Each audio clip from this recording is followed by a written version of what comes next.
ಮತ್ತು ಪೊಲೀಸರು ಅದಕ್ಕೆ ಅದಾರ ಈ ಕಂಪ್ಲೇಂಟ್ ಕೊಟ್ಟೀನಿ ಮತ್ತು ಯಾರು ಸುಳ್ಳು ಅಷ್ಟೇ ಒಂದು ಉಳಿದು ನಮ್ಗೆ ಯಾರು ಪರಿಚಯ ಇಲ್ಲ.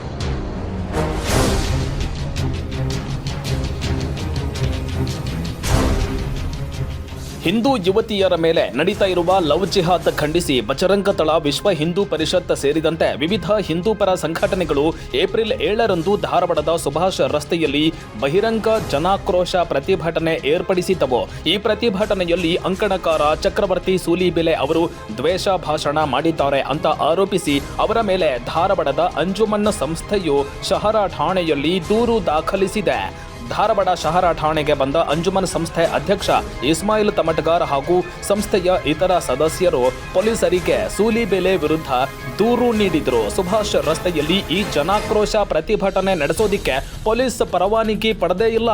ನಾವು ಏನಾದರೂ ಕಾರ್ಯಕ್ರಮ ಮಾಡಬೇಕಾದ್ರೆ ಬೇರೆ ಬೇರೆ ನಿಯಮ ಹಾಕ್ತಾರೆ, ದ್ವೇಷ ಭಾಷಣ ಮಾಡಬಾರ್ದು ಅಂತಾರೆ. ಹಾಗಾದ್ರೆ ಸೂಲಿಬೆಲೆ ಇಲ್ಲಿಗೆ ಬಂದು ಮಾಡಿದ್ದು ಏನು? ಅವರ ಮೇಲೆ ಪೊಲೀಸರು ಸ್ವಯಂ ದೂರು ಯಾಕೆ ದಾಖಲಿಸಿಕೊಳ್ತಾ ಇಲ್ಲ? ಧಾರವಾಡದಲ್ಲಿ ಎಲ್ಲ ಸಮಾಜದವರು ಶಾಂತಿಯಿಂದ ಇದ್ದೇವೆ, ಇಲ್ಲಿಗೆ ಬಂದು ಬೆಂಕಿ ಹಚ್ಚುವ ಕೆಲಸ ಮಾಡ್ತಾ ಇರೋದು ಯಾಕೆ? ಸೂಲಿಬೆಲೆ ಮೇಲೆ ಸೂಕ್ತ ಕ್ರಮ ಜರುಗಿಸಬೇಕು ಅಂತ ಅಂಜುಮನ್ ಸಂಸ್ಥೆ ಅಧ್ಯಕ್ಷ ಇಸ್ಮಾಯಿಲ್ ತಮಟಗಾರ್ ಆಗ್ರಹಿಸಿದರು.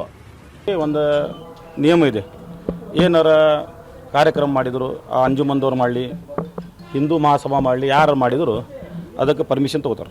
ಪೊಲೀಸ್ ಪರ್ಮಿಷನ್ ತೊಗೋತಾರೋ, ಕಾರ್ಪೊರೇಷನ್ ಪರ್ಮಿಷನ್ ತೊಗೋತಾರೋ. ಆಮೇಲೆ ಏನಾರು ಅನಾಹುತ ಘಟನೆ ಆಗಿದ್ರೆ ಪೊಲೀಸರು ಮೊದಲು ಮುಂಜಾಗ್ರತೆ ನಮ್ಮ ಕಡೆ ಸೈನ್ ತೊಗೋತಾರೆ. ಏನಾರು ಆದ್ರೆ ನೀವೇ ಕಾರಣ, ಏನಾರು ಗದ್ದಲ ಆದ್ರೆ ನೀವೇ ಕಾರಣ ಅದಂತೆಲ್ಲ ಎಲ್ಲ ಮುಂಜಾಗ್ರತೆ ತೊಗೋತಾರೆ. ಅದಾದಮೇಲೆ ರ್ಯಾಲಿಗೆ ಬಿಡ್ತಾರೆ. ನಾವು ಅಂಜುಮನ್ ಒಳಗೆ ಭಾಳಷ್ಟು ಸ್ಟ್ರೈಕ್ಗಳು ಮಾಡಿದ್ವಿ. ಆ ಸ್ಟ್ರೈಕ್ ಗೇಟ್ ಹೊರಗೆ ಬಡೋಕ್ಕಿಂತ ಮೊದಲು ನಮ್ಮ ಕಡೆ ಸೈನ್ ತೊಗೋತಾರೆ. ಏನಾರು ಯಾರು ಕೂಗಂಗಿಲ್ಲ, ಯಾರ ದ್ವೇಷದ ಮಾತಾಡೋಂಗಿಲ್ಲ, ಯಾರ ಸ್ಲೋಗನ್ನು ಯಾರ ಸಮಾಜ ಧಕ್ಕೆ ಆಗಲಾರ್ದಾಗ ಮಾಡೋಂಗಿಲ್ಲ ಅಂತ ನಮ್ಮ ಕಡೆ ಬರ್ಸ್ಕೊಂಡು ಸೈನ್ ಮಾಡ್ಕೊಂಡು ನಮಗೆ ರ್ಯಾಲಿ ಬಿಡ್ತಾರೆ. ಈಗ 7ನೇ ತಾರೀಕು ನಾವು ಇಲೆಕ್ಷನ್ 9 ತಾರೀಕು ಐತಿ. ಇದು ಗದ್ದಲ ಇದು ಮಾಡಬೇಡ್ದಂತೂ ಸುಮ್ಮನೆ ಕುಂತಿದ್ವಿ. ಪೊಲೀಸರು ಸುವಮೋಟೋ ಕೇಸ್ ಮಾಡ್ತಾರಂತ ನಾವು ಬಿಟ್ಟಿದ್ವಿ. 7ನೇ ತಾರೀಕು ಯಾರೋ ಕಾರ್ಟೂನ್ ಸುಳೆ ಮಗ ಏನು ಸುಳೆ ನಮಗೆ ಹೆಸರು ನಂಬರ್ ಬರೋಂಗಿಲ್ಲ. ಅದು ಏನೋ ಹೆಸರು ಅಂದ್ರೆ ಸುಳೆ ಮಗ, ಸುಳೆ ಏನ ಅದಲ್ಲ. ಅವ ಕಾರ್ಟೂನ್ ಬಂದು ಬರೀ ಸುಳ್ಳು ಹೇಳ್ತಾನ, ಸುಳ್ಳು ಹೇಳುವ ಸುಳ್ಳೆ ಮಗ. ಅವ ಬಂದು ಇಲ್ಲಿ ಯಾವ್ದಾರ ಸಮಾಜಿಗೆ ಏನಾರು ಪ್ಯಾಟ್ಯಾಗ ಕಾರ್ಪೊರೇಷನ್ದವರು ಪರ್ಮಿಷನ್ ಹೆಂಗೆ ಕೊಟ್ಟರು, ಸಾರ್ವಜನಿಕ ಸ್ಥಳ ಒಳಗೆ ಇಂಥವ್ರಿಗೆ ಪರ್ಮಿಷನ್ ಕೊಡ್ತಾರೆ. ಒಂದು ಕಾಯಿಪಲ್ಯ ಮುಂದೆ ಹಚ್ಚಿದ್ರೆ ಟ್ರಾಫಿಕ್ ಜಾಮ್ ಆಕೈತಿ, ಸಾರ್ವಜನಿಕ ತೊಂದರೆ ಆಕೈತೆ ಅಂತ ದುಡಿಯೋಂಗೆ ಹಿಂದೆ ಹಾಕ್ತಾರೆ, ಲಾಟಿಲಿ ಹೊಡಕ್ಕೆ ಹಾಕ್ತಾರೆ. 2 ತಾಸು ಸುಭಾಷ್ ರೋಡ್ ಬಂದ್ ಮಾಡಿಸಿ ಪೊಲೀಸರೆಲ್ಲ ನಿಂತು ಒಂದು ಸಮಾಜಕ್ಕೆ ಭಯಕತ್ತಾನೆ, ಎಲ್ಲರೂ ನಕ್ಕೊಂಡು ನಿಂದ್ರದು. ಕಾರ್ಪೊರೇಷನ್ದವ್ರು ಹೆಂಗೆ ಪರ್ಮಿಷನ್ ಕೊಟ್ರಿ, ಪೊಲೀಸರು ಹೆಂಗೆ ಪರ್ಮಿಷನ್ ಕೊಟ್ರಿ, ಮತ್ತು ಪೊಲೀಸರು ಪರ್ಮಿಷನ್ ಕೊಟ್ರೆ ಅವ್ರ ಕಡೆ ಏನು ಮುಂಜಾಗ್ರತವಾಗಿ ಯಾವ ಸಮಾಜಕ್ಕೆ ಬೈಬೇಡ ಅಂತ ಏನು ಕೊಟ್ಟಿದ್ರಿ? ಏನೂ ಇಲ್ಲ. ಎಲ್ಲ ಗಾಳಿಗೆ ತೂರಿ ಕಾರ್ಯಕ್ರಮ ಮಾಡ್ತಾರೆ. ಅವ್ರು ಹೆದರ್ತಾರೆ, ಅವ್ರು ಅಷ್ಟು ಮಾಡಿ ಹೋಗ್ಬಿಡ್ತಾರೆ. ಆಮೇಲೆ ನಮ್ಗೆ ಏನಂದ್ರೆ ಯಾರು ಮೌಲಾನ ಒಬ್ಬ ಯಾರು ಬರತ್ತಾನೆ ಯಾವ ಏನಂದ್ರೆ ಫಸ್ಟ್ ನಮ್ಮ ನೋಟಿಸ್ ಬರ್ತೈತೆ, ಅವ ಯಾರಿಗೂ ಬೈಯೋಂಗಿಲ್ಲ, ಅವ್ನು ರೆಕಾರ್ಡಿಂಗ್ ಇರಬೇಕು, ಯಾರು ಬಂದ್ರೆ ಅರೆಸ್ಟ್ ಮಾಡ್ತಾರೆ. ಒಂದು ಮಸ್ಟ್ ಮುಂಜಾಗ್ರತೆ ಕ್ರಮ, ಬರೀ ನಮ್ದು ಸಮಾಜಕ್ಕೆ ಮುಂಜಾಗ್ರತೆ ಕ್ರಮಗಳು ಅದಾವು, ಏನು ಬೇರೆ ಇದಕ್ಕೆಲ್ಲ ಅದಾವ ಅಂತ ನಾನು ಕೇಳಿಗೆ ಬರ್ತೇನೆ. ಇದು ವಿದ್ಯಾಕಾಶಿ ಇದೆ, ಎಲ್ಲರೂ ಸಹಜವಾಗಿ ಎಲ್ಲರೂ ಆರಾಮಿದ್ದೀವಿ. ಹುಬ್ಳಿ ಈಗ ಏನು ಗೊತ್ತಿಲ್ಲ, ಎಲ್ಲ ಗೊತ್ತಿಲ್ಲ. ಆದರೆ ಇಲ್ಲಿ ಲಕ್ಷಗಟ್ಟಲೆ ಹುಡುಗರು ಅವ್ರು ತಮ್ಮ ಭವಿಷ್ಯ ರಚನೆ ಮಾಡೋಕ್ಕೆ ಬರ್ತಾರೆ. ಅವ್ರ ಭವಿಷ್ಯ PSI ಎಕ್ಸಾಮ್ಗಳಾಗಲಿ, IAS ಕೋಚಿಂಗ್ ಸೆಂಟರ್ಸ್ ಆಗಲೇ ಬಂದಿರ್ತಾರೆ.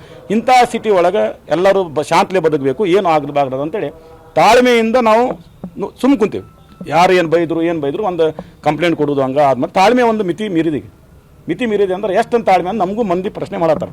ನೀವು ಸುಮ್ ಕುಂದ್ರಾಕತ್ತೀರಿ, ಅವ್ರು ಬೈದು ಹೊಂಟಾರೆ, ನೀವು ಸುಮ್ ಕುಂದ್ರಾಕತ್ತೀರಿ, ಅವ್ರು ಬೈದು ಹೊಂಟಾರೆ. ಈಗ ತಾಳ್ಮೆ ಮಿತಿ ಮೀರಿದೆ. FIR ಮಾಡಿದ್ದೀವಿ ಆ ಸುಳ್ಳೆ ಮಗನ ಮೇಲೆ, ಅವ್ನು SIR ಮಾಡಿದ್ದೀವಿ. ಪೊಲೀಸರಿಗೆ ಕ್ರಮ ತಗೋ ಅಂತ ಹೇಳಿದೆ. ಬೆಲೆ ಏನಾದ ಕಾರ್ಟೂನ್ ಅದಾನ, ಸುಳ್ಳು ಮಾತಾಡೋದು ಏನಾದಿ ಇಂಡಿಯಾ ಹಿಂಗೆ ಆಕೈತಿ, ಡಾಲರ್ ಹಂಗೆ ಆಕೈತಿ ಅಂತ ಮಂದಿಗೆ ಸುಳ್ಳು ಹೇಳಿ ಏನೇನೋ ದಾರಿತು ಅಷ್ಟು ಜನರಿಗೆ ಗೊತ್ತಿದೆ. ಇಷ್ಟು ಓಪನ್ ಸುಳ್ಳು ಹೇಳ್ತಾನೆ, ಆದರೂ ಅವ್ರಿಗೆ ಏನಾಗ ಅವ್ರ ಕೆಲಸನೂ ಅದ. ಯಾವ ಊರಿಂದ ಬಂದು ಎಲ್ಲರೂ ಬೆಂಕಿ ಹಚ್ಚಿ ಹೋಗ್ತಾರೆ. ದಯಮಾಡಿ ಆ್ಯಕ್ಷನ್ ತೊಗೋಬೇಕಂತ ಹೇಳಿ. ಮತ್ತು ವಿದೌಟ್ ಪರ್ಮಿಷನ್ ಮಾಡಿದ್ದಾನೆ, ಅದಕ್ಕೇನು ಆ್ಯಕ್ಷನ್ ತೊಗೋತೀರಿ?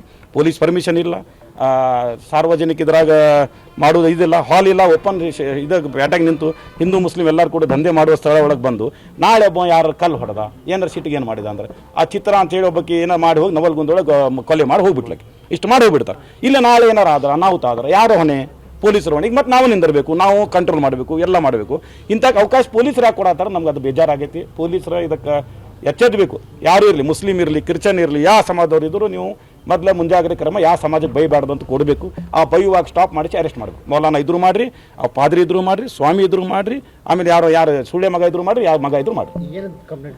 ಈಗ ಒಂದು ಸಮಾಜಕ್ಕೆ ಗುರಿ ಮಾಡಿ ಅವಹೇಳನಕಾರಿ ಮಾತಾಡಿ ಅವ್ನಿಗೆ ಇದು ಪ್ರಚೋದನೆ ಇದು ಅಂತ ಮಾಡೋದು ಮಾಡುವಂಥ ಕೆಲಸ ಮಾಡೋಗೇನು ಅವ್ರಿಗೆ FIR ಮಾಡೋದು ಸೋಮೊಟ್ಟು ಇವ್ರು ಮಾಡೋಂಗಿಲ್ಲ ಅವ್ರು ಹೆದರ್ತಾರೆ ಇವರು ಹೆದರ್ತಾರೆ ಅವ್ರಿಗೆ 8 ಮಂದಿ ಅದಾರೆ ಎಷ್ಟು ಮಂದಿ ಅದಾರೆ ಎಲ್ಲ ಎನ್ಸಿರ್ ಧಾರವಾಡ 8-10 ಮಂದಿ ಅದಾರೆ ಅವ್ರು ಬ್ಲ್ಯಾಕ್ ಮೇಲ್ ಮಾಡೋದು ಇಂಥವು ಇದು ಮಾಡೋದು ಅದು ಮಾಡೋದು ಅದನ್ನ ಮಾಡ್ಕೊಂಡು ಅಡ್ಡಾಡಕತ್ತಾವ ಈಗ ಯಾರು ತಾಳ್ಮೆ ಎಷ್ಟು ಅದೀವಿ ಅಷ್ಟು ಅದೀವಿ ನಂದು ಏನೈತಲ್ಲ ಮಾರಲ್ ಪೊಲೀಸಿಂಗ್ ಆಗ್ಬಿಡ್ದು ಮತ್ತು ಪೊಲೀಸರು ಎದಕ್ಕದಾರ ಈ ಕಂಪ್ಲೇಂಟ್ ಕೊಟ್ಟೀನಿ ಮತ್ತು ಯಾರು ಸುಳ್ಳೆ ಮಗನ ಮೇಲೆ ಅಷ್ಟೇ ಒಂದು ಉಳಿದ ನಮ್ಗೆ ಯಾರು ಪರಿಚಯನೂ ಇಲ್ಲ ಸೂಲಿ ಬೆಲೆಗೆ ಅಶ್ಲೀಲ ಪದ ಬಳಸಿಯೇ ಅವರ ಮೇಲೆ ಕ್ರಮ ತೆಗೆದುಕೊಳ್ಳಬೇಕು ಅಂತ ಆಗ್ರಹಿಸಿದ ತಮಟಕಾರ್ ನಾವು ಸಹ ಎಲ್ಲಿಯವರೆಗೆ ಸುಮ್ಮನಿರಬೇಕು ನಾವು ಸುಮ್ಮನಿದ್ದಿದ್ದರ ಪರಿಣಾಮ ಅವರು ಈ ರೀತಿ ಮಾತಾಡ್ತಾ ಇದ್ದಾರೆ ಅಂತ ಹೇಳಿದ್ರು. ಒಟ್ಟಾರೆ ಸೂಲಿ ಬೆಲೆ ವಿರುದ್ಧ ಸದ್ಯ ಶಹರ ಠಾಣೆಯಲ್ಲಿ ದೂರು ದಾಖಲಾಗಿದೆ. ಪೊಲೀಸರು ಈ ಬಗ್ಗೆ ಯಾವ ರೀತಿ ಕ್ರಮ ತೆಗೆದುಕೊಳ್ತಾರೆ ಕಾದು ನೋಡಬೇಕಾಗಿದೆ.